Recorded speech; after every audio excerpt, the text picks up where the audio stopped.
மக்களே, நான் உங்களுடைய அப்துல் பாய். எப்படி இருக்கு மக்களே? இன்றைக்கி வந்துட்டு நாம் ஒரு அருமையான ஒரு மீன் கறி ஒன்று செய்ய போகிறோம். இந்த மீன் வந்துட்டு எந்த மீன் சொல்லி நீங்கள் பாருங்கள். கருப்பு ஆவோலி, கருப்பு பிளாக் பாம்ஃப்ரெட்டுன்னு சொல்லுவோம், தெரியும் இல்லையா?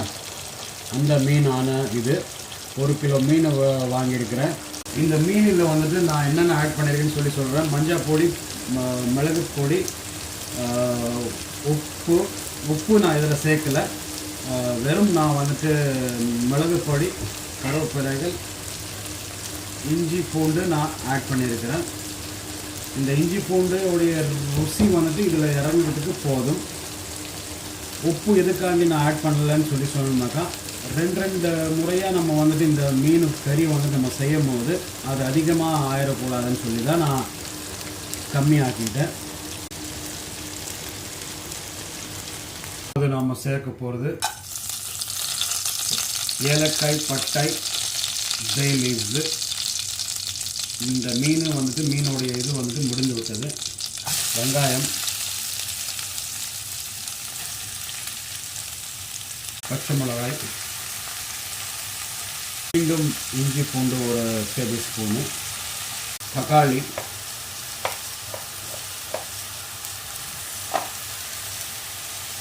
உப்பு, மஞ்சள் பொடி, காரப்பொடி,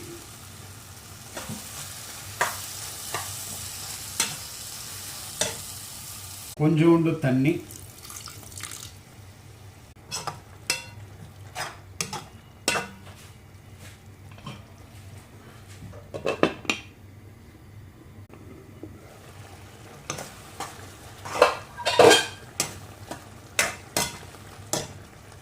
மீன்கள்,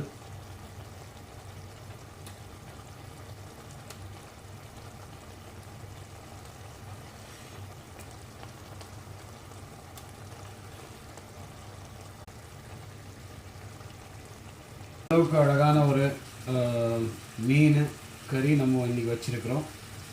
உங்களுக்கும் நிச்சயமாக பிடிக்க வரும். இதே மாதிரி நீங்களும் ட்ரை பண்ணி பாருங்கள். மிளகு பொடி வந்துட்டு நம்ம அது ஒரு லிமிட்டாக நம்ம ஆட் பண்ணணும். அப்போ தான் அந்த ருசி நம்ம கரெக்டாக ஒரு மீனுடைய ருசி நமக்கு கிடைக்கும். நிச்சயமாக நம்ம வேறு ஒரு வீடியோவில் கூடிய சீக்கிரமாக சந்திக்கலாம்.